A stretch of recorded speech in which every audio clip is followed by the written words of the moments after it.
Hi, my name is Jason Parker, and in many ways, you might consider me the prototype for young athletes. You see, I was blessed to be my high school's all-time leading scorer, a two-time Division I All-American, and finished in the top 10 in several statistical categories at my university. I then went on to have a 6-year professional career in the top leagues in Europe and the NBA G League, grossing over $1 million during that time span.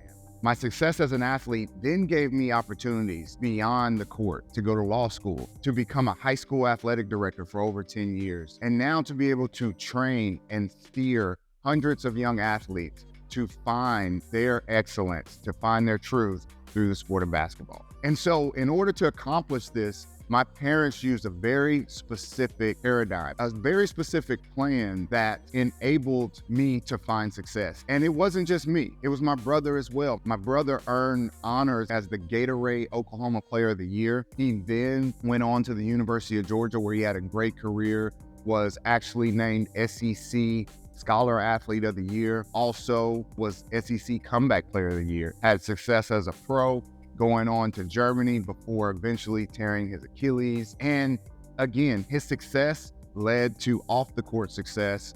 He was a coach with the Milwaukee Bucks, also has been a high school coach for the last 2 years, and now he just went back to the University of Georgia to start law school. So how does that happen? It's not by happen. It happens because of specific planning. It happens because of a comprehensive outlook. And today we're going to equip you with the tools to set your young athlete on a path where they can develop to their absolute highest level. Hi, so it's Jason Parker with JP3 Training. Be sure to like and subscribe. Check out our website, jp3training.com. That's jp3training.com. We've got some great tools and tips to help you grow your young athlete. One of the best things we have for you right now, you can go and download our free, comprehensive, complete player performance plan. It's going to make sure that when it comes to performance, you've got all the boxes checked in your child's development. So let's talk about phase number 1. So this is why we call it the P3 system. It's the psychology, the performance, and the parenting that makes all the difference. Let's talk about the first P, which is psychology. So you may say, Jason, what is my goal? What should I be aiming for when it comes to the mindset in my young athlete? Well, first and foremost, I think all young athletes, and really the overall goal of athletics and activities, to have our kids engaged, encouraged, and elevating. Those 3 things are what you want to look for when it comes to developing young athletes. What does engaged allude to? When we talk about engagement, it's all about, are they hooked? Is there something in the sport of basketball that is causing them to come back? Okay, maybe it's the camaraderie, the fact that they get to be with their friends. Maybe it's the competition, the fact that they get to test their skills and test their prowess. Maybe it's the competence, the IQ side of things, the ability to think and learn and develop a unique set of mental skills. Maybe it's the challenge, the fact that every day is hard, and when you overcome the hard, you get better as a person. And so whatever it is, you need to find what's engaging your young athlete. Next is encourage. Is your young athlete encouraged, or do they believe in themselves? Do they believe they can have success, whether it be on a specific team, whether it be in a specific scenario? Maybe it's at a camp, maybe it's within a specific skill set, maybe it's making a team. Whatever it is, are they overall encouraged when it comes to the sport? Do they feel like when they put the effort in, the effort is going to be rewarded? When do you see some lack of encouragement? Well, a lot of times it's when a young athlete is in a negative situation. I myself was in a particular school that wasn't the right environment for me to succeed. It wasn't anything being done by the school, just the circumstances there. The school's commitment to basketball wasn't aligned with who I was. And so as a result, I lacked encouragement. Even at the college level, under one of my very first coaches, who was a great coach, But because of the circumstances, I just wasn't very encouraged and I almost quit the sport of basketball. So as a parent, you want to be looking and constantly gauging your young athletes' encouragement, because encouragement is key. It's the secret sauce, your young athlete being engaged.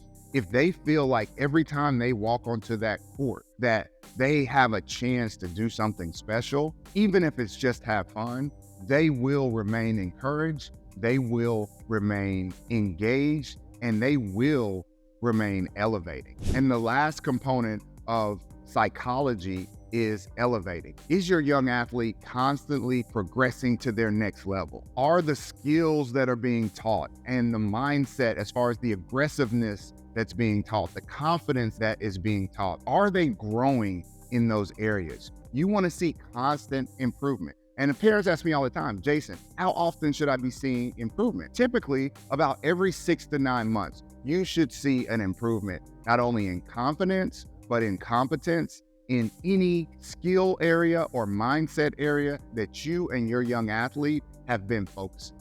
Now let's talk about performance. And performance is the skill set. And we're not going to go in depth into the performance component today, but I'm just going to give you a breakdown of what you should be looking for. If you want to get more in depth, go to our website and check out our complete player performance plan. It's going to lay out exactly how you can structure your young athletes' training in order to make sure they are developing at the highest level. So performance, how do we develop that strong skill set in all areas? What you want to look for as a parent is you want to be minding the gaps. You want to make sure there are no huge gaps that are going to leave your young athlete exposed down the road, especially as they get towards 8th, 9th, and 10th grade and the high school level. So within performance, there are 6 S's I need you to remember. First is skill work. Okay, this is the grind. This is the ball handling. This is the shooting. This is the defensive drills. This is the rebounding drill. All of these are a part of skill work. After skill work, there's shooting. Because believe it or not, shooting is such an important factor in today's game. We list it as a completely different skill set.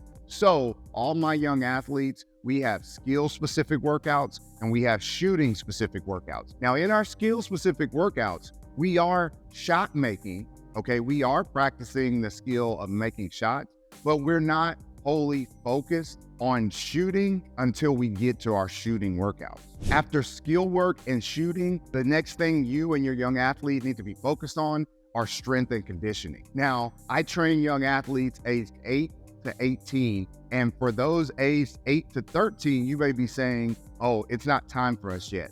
Well, that's not the case, because young athletes aged 8 to 13 still need to be practicing strength and conditioning. Now, on a much smaller scale, it's something that should even be tied into our skill workouts. Burpees, push-ups, sit-ups, sprinting, jumping, plyometrics, all these things are great to add to young athletes, and especially for our older athletes who should have a comprehensive strength and conditioning program where they are performing strength workouts 2 to 3 days per week. Now, once you've checked off the skill work, the shooting work, and the strength and conditioning, next is structured play. You want to take part in structured play at least 1 to 2 days a week. Now, you may say, playing is so important. Why is it listed 4th?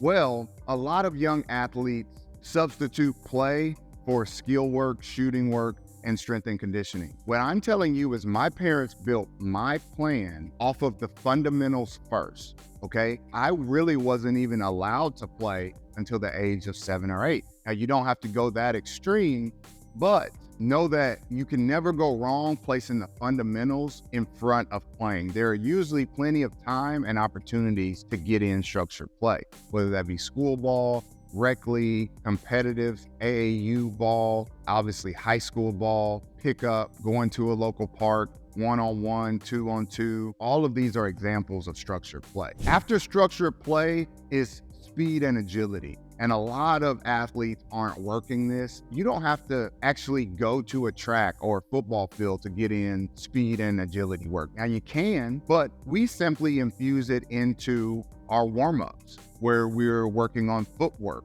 where we're working on running in place, where we're working on plyometrics, which ultimately engage the glutes and hamstrings, which are the foundation of your speed work. And lastly, an area that 90% of athletes have no plan at all is stretching and recovery, okay?